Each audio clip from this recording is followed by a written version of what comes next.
Darren Schmidt, and it's been a few weeks since I posted something that originated from me. I just did two videos that were an interview style. I was being interviewed. So the interviewer was directing the questions and the subjects. So I have this compilation of subjects, line by line, video topics and ideas and thoughts I wanted to share with you. So I'm not going to hit all these, but I'm going to hit the ones that I think are most interesting right now. So the first idea is that when you're intermittent fasting, and I said this in my video I did, is an hour 15 long lecture in my office, but this is a very important point, a single point. When you're intermittent fasting, meaning skipping breakfast, for example, and you're struggling at 10 a.m. because you're hypoglycemic, you're not necessarily in ketosis, you're thinking about food, that's because your dinner the night before wasn't good enough. So what are the most satisfying foods for you? So for some people it's red meat, for other people it's some other kind of meat. For other people it's a combination of maybe some dense fibrous food plus meat, butter. So you got to figure out for yourself what will get you further along the next morning into lunchtime, like noon. So let me give you an example. There was a stint for about 8 years where I gave lectures across the country for a company, and the lectures were all day Saturday and then Sunday morning until sometimes around 2 o'clock. I wouldn't have lunch on Sunday because I was on stage and I was doing the muscle testing technique that I do. So it was very physical. It was a very physical job. And so I did 75 or 77 of these lectures over the course of 8 years. Now, the first 25, I was trying to figure out what would fuel my body the most. And it took me those first 25 weekends to realize that on Friday night when I arrived in the city, I had to have a steak. My Saturday breakfast was lots of eggs and sausage. If I had a little bit of yogurt, it would mess me up for the day. So it was just fat and protein. And then for lunch, I had a salad with steak on it. And for dinner, I had another steak. Now, the Saturday night dinner was based, the steak was based on like what was my activity that day, what to expect the next day. So I would have maybe 16 ounces, maybe 24 ounces of steak, and I would calculate based on my energy level, based on what was needed of me, how much red meat to eat. Now I also had soup and salad and vegetables and butter on the vegetables and all that kind of stuff. Sunday morning, again, I had butter, eggs, sausage, and I was very, very careful with the carbohydrates. Even if I had a little bit of orange juice, that would mess me up. They would kick me out of ketosis. Now, during the time, I knew very little about ketosis, but I was just looking at performance. So then sometimes Sundays, I would go until 1 o'clock, even 3 o'clock. So then my late lunch Sunday was usually burger, steak, salad again. And that's what got me going through these. And some days it'd be 4,000 calories or even more. So anyways, it was experimental. Your diet is always an experiment. And you're thinking to yourself, what have I been doing in the last 2 days, activity level? What do I need for the next day, next 2 days? And then you have to match your macronutrients with what you want from your body. So you're feeding your body the nutrients and macronutrients that it needs, fat, protein, carbs. The next subject I want to go over, it's kind of a bold statement, but I think a lot of people are on depression drugs, anti-depressants, because they're deficient in meat. So I've talked about lactic acidosis being the mechanism of chronic disease, and it makes people feel crappy up here and all these body symptoms too. And there's 4 things to address when fixing lactic acidosis. And ketosis, getting into ketosis is one, because you stop burning sugar. Then you want to make sure your blood is clean, help your liver out, increase oxygen to remove acid. And I think that meat is super important because it helps you get into ketosis, and it also increases the oxygen in your muscles, which is the biggest organ of your body, pounds and pounds of muscle. It does that with myoglobin. That's the redness of red meat.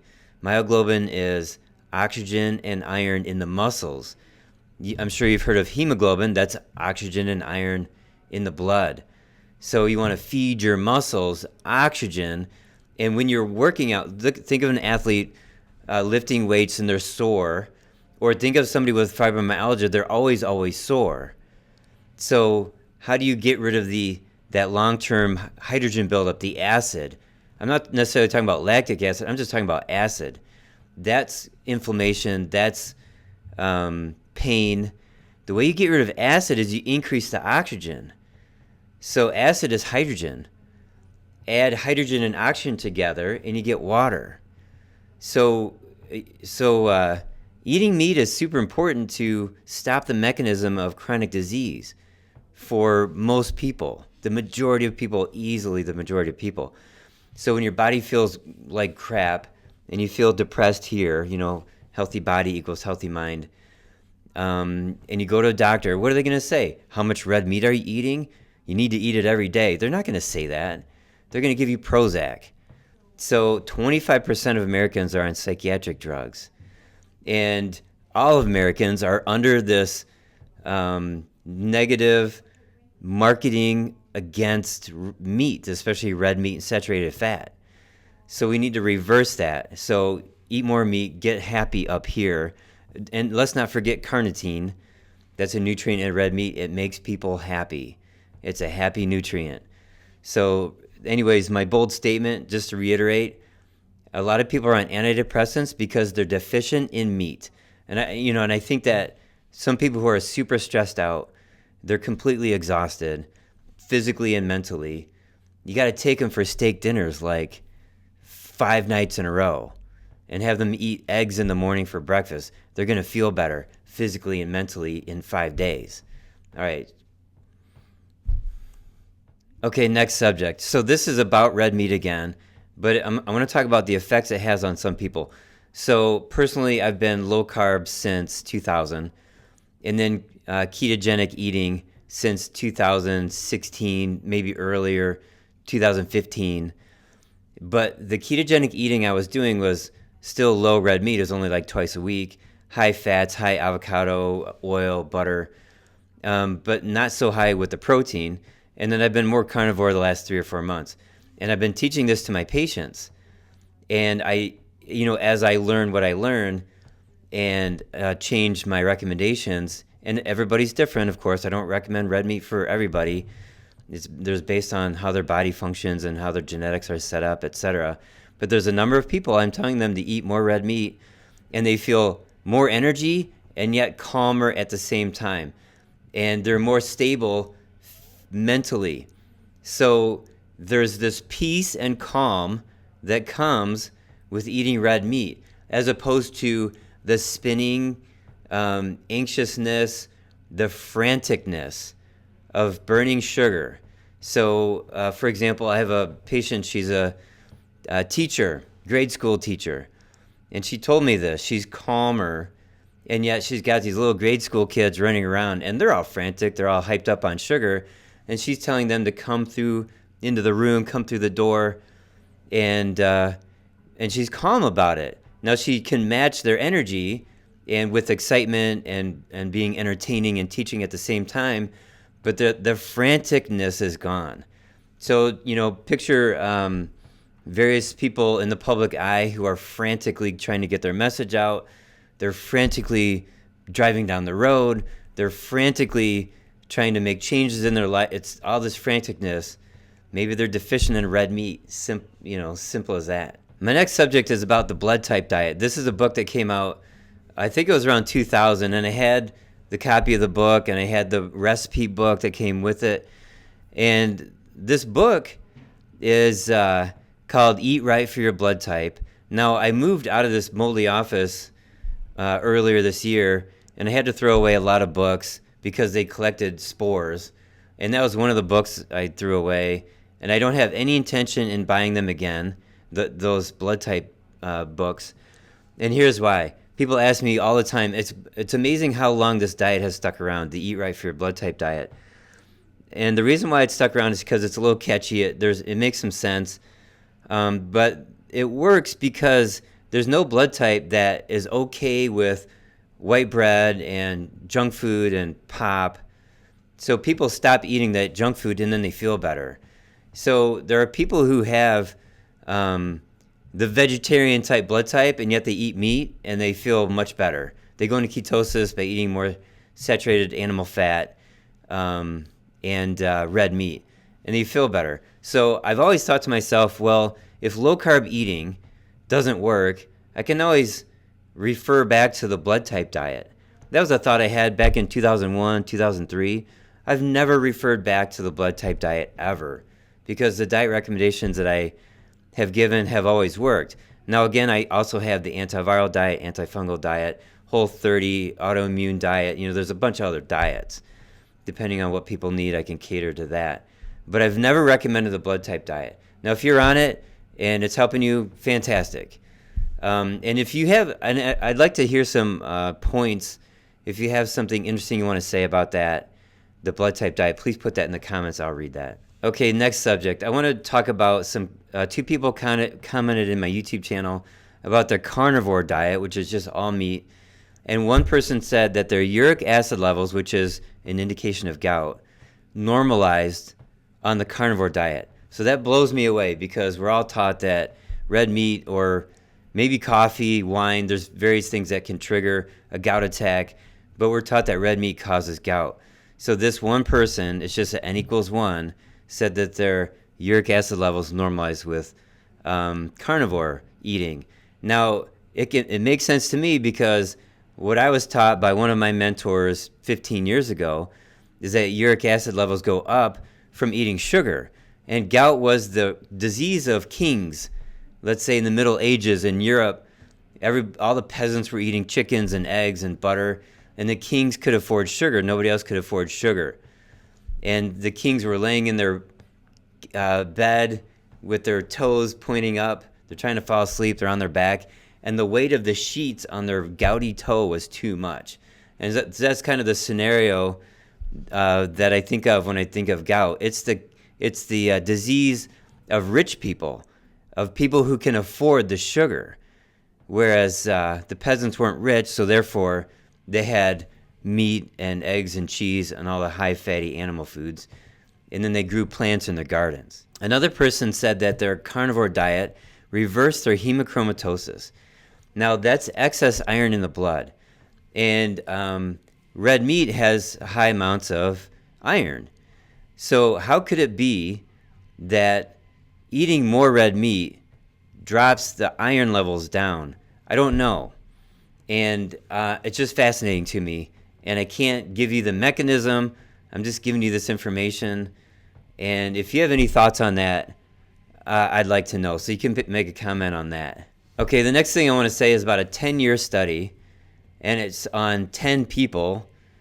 And they're all children under the age of 18. And they're all in ketosis for seizures.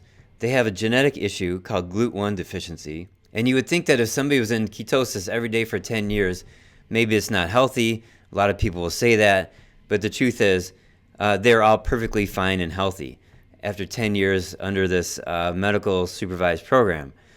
Now, at the beginning, some of them had increased their BMI, and they're children, so maybe that's just normal for them. And then later it normalized, and they didn't have high BMI. Another thing that happened was that some of their LDLs went up, and then that normalized too, as expected, because we know that once your body starts using ketones, it gets rid of triglycerides as a fuel.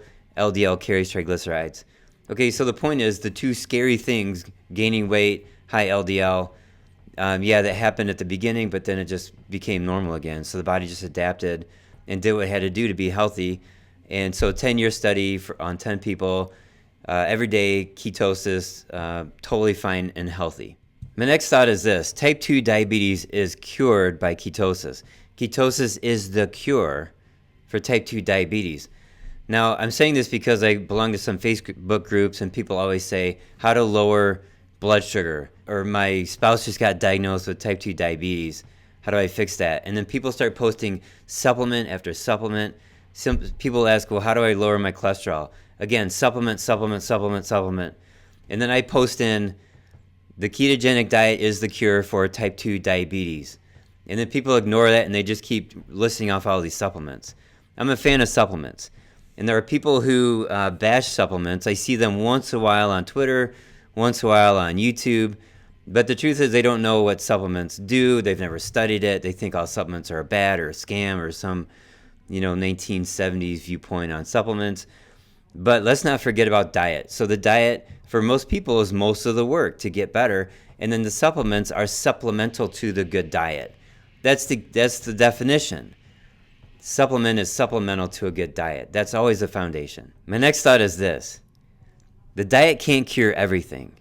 So there's a big focus on people doing a diet, for example, carnivore or veganism or ketogenic, etc. There's all these diets. It can't cure everything. So as an example, if you have a chronic fungus in your body, there's no diet that cures fungus throughout your body. You have to eat a diet that doesn't feed the fungus, and then you take supplements to kill the fungus or medication to kill the fungus, and then other supplements to drain it out, for example. Same thing with a virus. There's an antiviral diet. It doesn't kill the virus. You got to take supplements to kill the virus or medication, and then you got to clean out the dead virus.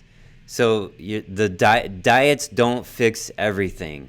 And it's a shame. I mean, there's so many great seminars like Low Carb USA, Low Carb Denver, the Forum for Integrative Medicine. There's all these great seminars, and there's so much focus on diet. I'm thrilled with that. But we also need to have an equal emphasis on supplements that kill parasites and help the immune system and detoxification. So there should be at least 6 major seminars every year across the country filled up with hundreds of nutritional practitioners to learn how to use supplements correctly. Supplements and diet are by far more effective and stronger than medications as a whole.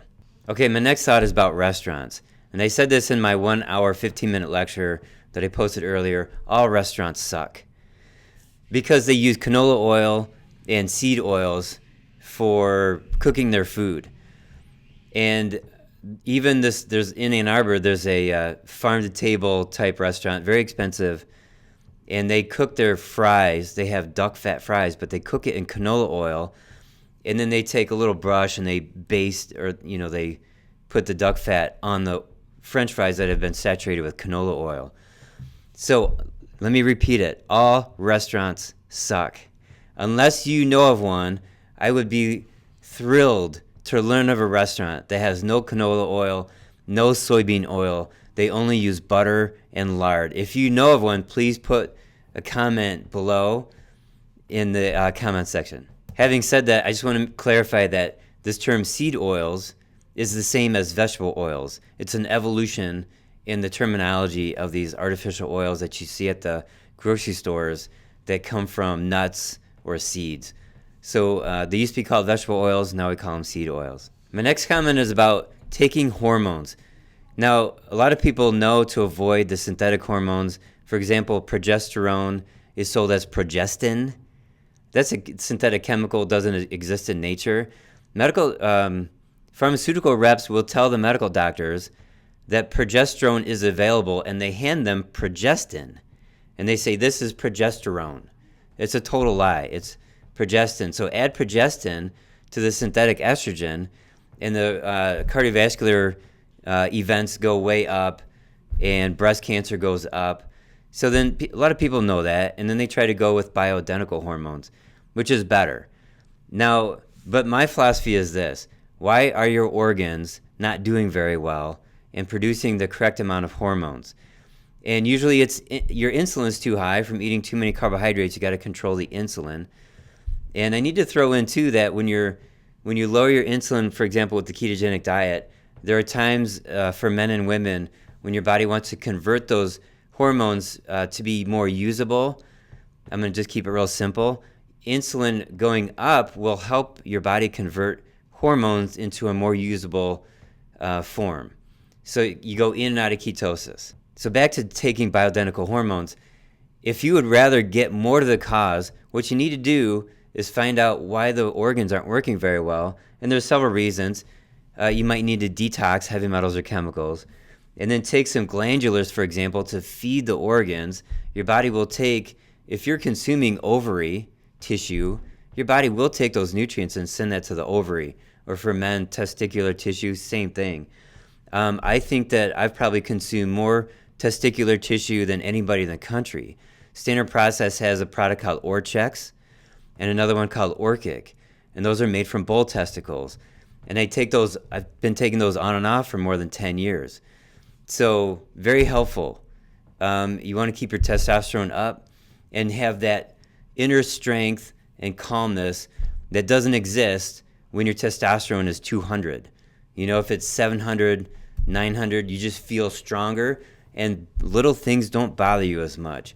So, you know, picture people on social media, they got low testosterone, I'm talking about men, and they're typing away complaining about anything and everything that's going on in the world, and they can barely deal with their own mowing their own lawn because they don't have the testosterone to deal with this kind of stuff.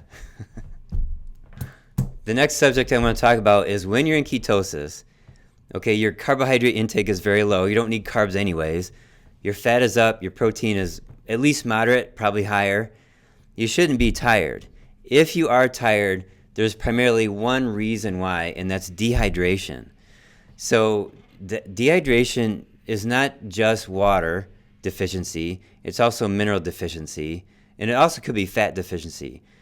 Or oils, but if you're in ketosis, you got plenty of oils circulating around.